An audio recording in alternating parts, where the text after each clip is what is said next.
जी आज गोवा से हमारा एक्स एम का फोरम और एक्स एम का जो एक फोरम रहता है, उस फोरम का मैं एज ए स्पीकर के नाते उसका चेयरमैन होता है। उसका डेलीगेशन आज यहाँ सिक्किम के विधानसभा और वहाँ का पूरा समझने के लिए हम लोग आए। हमारे इस फोरम के माध्यम से हम लोग कि जो फोरम में जो एक्स मिनिस्टर रहते हैं, एक्स एम रहते हैं, एक्स एम रहते हैं, उनका भी गोवा के विकास में किस तरह से उसकी इसके फोरम के माध्यम से कि हर महीने में चर्चा होती है,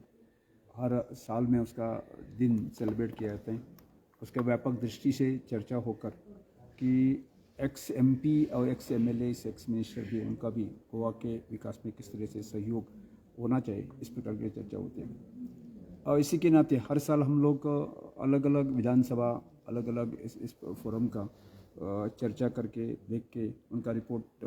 हमारे विधानसभा को और हमारे गवर्नमेंट को सबमिट करने का हम लोग हमेशा प्रयास करते हैं। इसी वास्ते से हम लोग इधर सिक्किम में आए हुए, हिमाचल में आए हुए हैं। और आज सबसे बड़ी खुशी हो गई कि यहाँ के विधानसभा के अध्यक्ष डॉक्टर कुलदीप सिंह पठानिया जिस तरह से उनका मुस्कान जो उसका जो हंसने का उनका काम करने का तरीका अभी भी हो गए, पर फिर भी उन्होंने जो एक्सपीरियंस बहुत बड़े बुजुर्ग और एक्सपीरियंस आदमी हैं क्या और लॉयर भी है, इनके नाते उनका अच्छा सा दिलगुशाल से हमने चर्चा की और उन्हें बहुत से इंफॉर्मेशन भी हमें दे दी। और यहाँ की विधानसभा ई विधानसभा है हमारे गोवा की भी विधानसभा हमने प्रयास किया है और इस प्रकार सब इंफॉर्मेशन विधानसभा के माध्यम से लोगों को पहुँचने का और सब विधानसभा के हमारे मेंबर को भी कि उसको ट्रेन करके हमने वो चलाने का प्रयास किए हैं। आज यहाँ से यहाँ वो एक हिमाचल प्रदेश वो एक देवभूमि है। यहाँ का मौसम इतना आज कल से ही बारिश हो रही है और हमारा स्वागत बारिश ने किया है और इस तरह से अच्छा बहुत वातावरण भी इधर है। और 2 दिन हम लोग इधर रुकेंगे और इस तरह से कि उनके अधिकारी और बाकी कर्मचारियों से भी बहुत से इंफॉर्मेशन लेकर हम गोवा की विधानसभा के अच्छा किस तरह से चल सकते हैं कि इससे जानकारी ले लेंगे। मुझे बहुत खुशी है कि देश के विकास में भी गोवा की अहम भूमिका रहनी चाहिए हमारी चाह है। और इसी तरह से हम लोग इसी भूमिका में अलग अलग प्रैक्टिसेस जो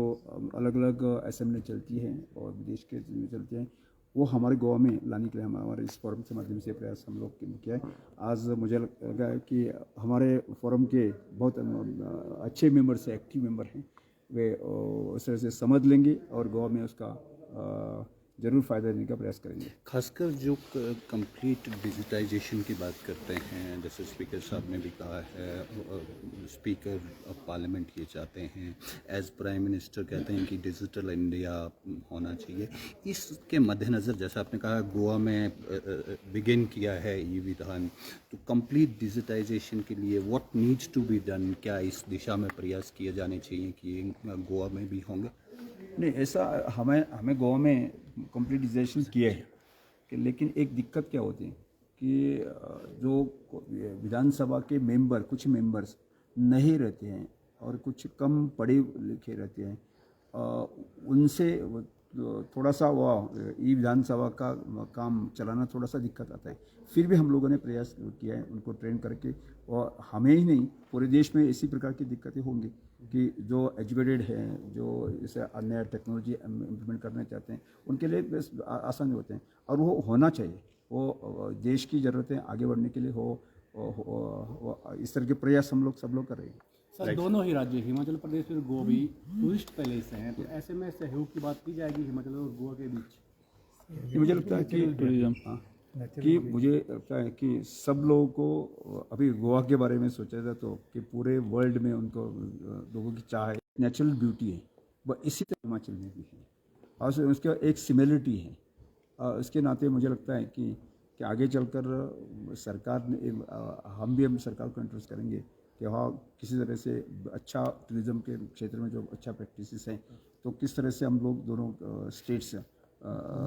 मिल के कर सकेंगे, इसके बारे में थोड़ा सा चर्चा होनी चाहिए। Thank you thank you. नहीं, इसके बारे में और ये कहे गोवा समुद्रों का राजा है, आप पहाड़ों का राजा है। महोदय को मैं विनंती करता हूँ कि हमारे फोरम की जो इन्फॉर्मेशन है वो हमारे यहाँ के आते हमारा फोटोग्राफर